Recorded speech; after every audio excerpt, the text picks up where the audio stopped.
Over the past few weeks, I've attended a number of events that on the surface covered very different subjects. One was an audience with Konstantin Kisin, another was a discussion titled "What Should We Think About White British Ethnic Decline?" run by the Equiana Project. Another was a research industry event, Ipsos's review of the public attitudes in 2025. And then I've also had a podcast conversation with Professor Corinne Fowler on the legacy of the British Empire.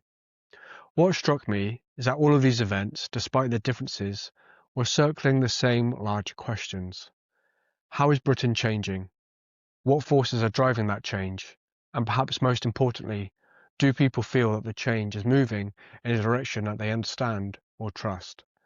That seems to be the thread running underneath everything. At the event where I saw Konstantin Kisin speak, the discussion wasn't centred on his book exactly, but on current issues in British politics. And Kisin is known for being outspoken on immigration, free speech, and the cultural direction of the West. After hearing him, I picked up his book, An Immigrant's Love Letter to the West, to understand the framework behind his thinking. The book outlined 10 ways he believes that Western societies are weakening themselves through radicalization, self-criticism turning into self-loathing, politicizing everyday life, undermining truth, romanticizing the alternatives to capitalism, and relativizing culture. Now, whether one agrees with these points or not, the more interesting issue is the question beneath them. If Western societies want to preserve something, what exactly do they believe is worth preserving? That question kept resurfacing throughout the week. At the Equiana Project event on the white British ethnic decline, it became clear how complex identity discussions have become in Britain. The idea of a white British category implies a fixed identity that should remain stable, but historically, identity has never been static. Populations mix, cultures merge, and definitions evolve. And when you think about the amount of times that the UK has had invaders, even our ancestry is very complex.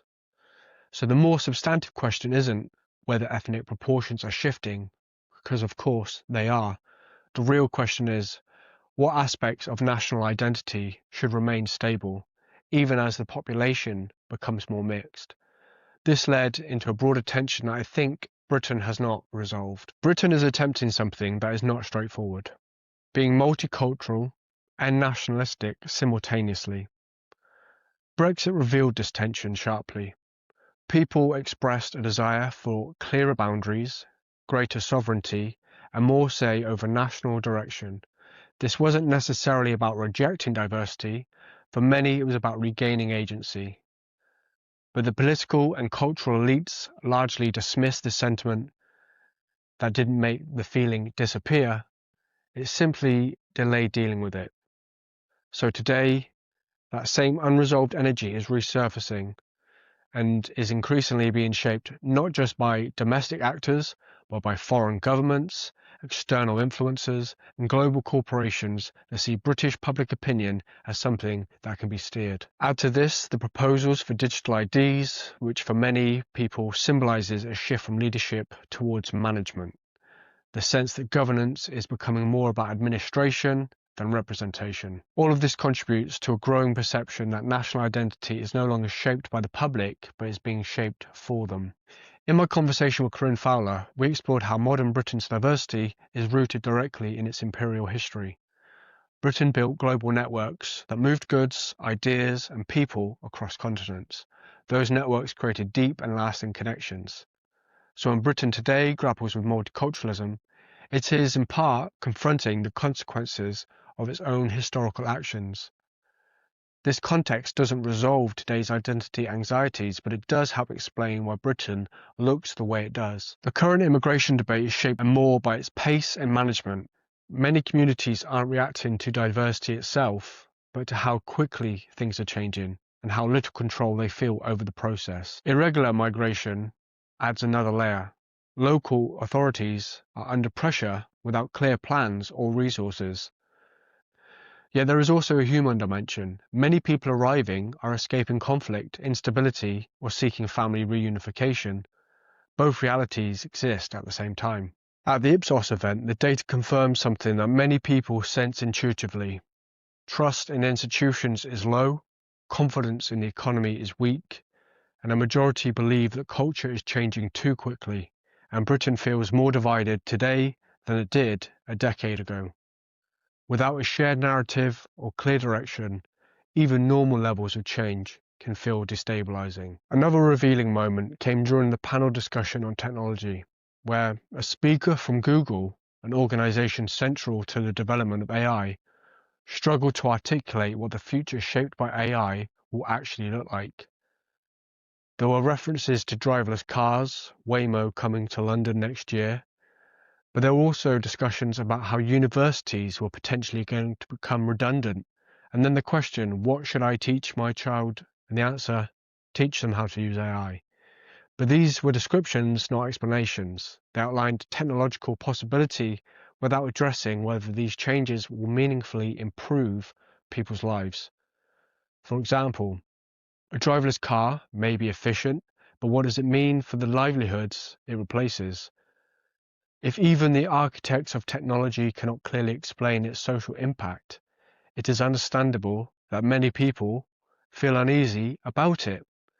This uncertainty mirrors the broader national mood: rapid change, but limited clarity about the direction.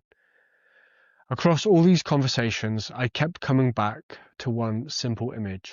When I was in Cape Town a few weeks ago on the V&A waterfront, I was listening to Konstantin Kisin in Conversations with Chris Williamson on the Modern Wisdom podcast, and heard a line that stayed with me. Queuing is civilization. And it sounded light-hearted, but it captures something essential about how Britain sees itself. A queue is a shared social contract. We all have needs, but we wait our turn. We trust the process. We assume fairness, and occasionally we accept that someone with greater urgency needs to be moved forward. It's fairness without hierarchy. It's order without force, and it's cooperation without instruction. But many people feel that this quiet social contract is decaying, weakening, and dying off. Some people believe that there are people skipping the queue, literally or metaphorically. Others believe that the wealthy aren't just skipping the queue, but they are bypassing it entirely through systems the rest of us never see. Some look at immigration and see the formal process being bypassed, while others argue that asylum seekers and their circumstances are an emergency and that they can't wait in line. And ordinary people standing in a queue look ahead and behind and start to wonder, is this still fair? Is the process still functioning? And do the rules still apply to everyone? A queue only works when the underlying system is trusted, when people believe their turn will come, and when they feel that waiting has some meaning. When that trust dissolves, the queue stops being a queue. It becomes frustration, agitation, and eventually a demand for explanation. So perhaps the real question for Britain right now is not simply whether the country is changing, but whether the principles that made the queue function, fairness, order, and mutual obligation, still hold. Because if those principles weaken, it affects far more than queues for services or goods. It shapes how people interpret every form of change, economic, cultural, or technological.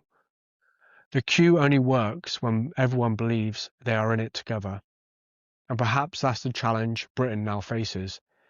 How do we restore enough trust so the queue and everything it symbolizes feels meaningful again? Because when the queue works, Britain works, and when the queue unravels, it tells us something about the cohesion the country may be losing. Thank you for listening, and if you enjoyed or found this interesting, please like and subscribe, and I'll see you in the next one. And discuss the future of Britain.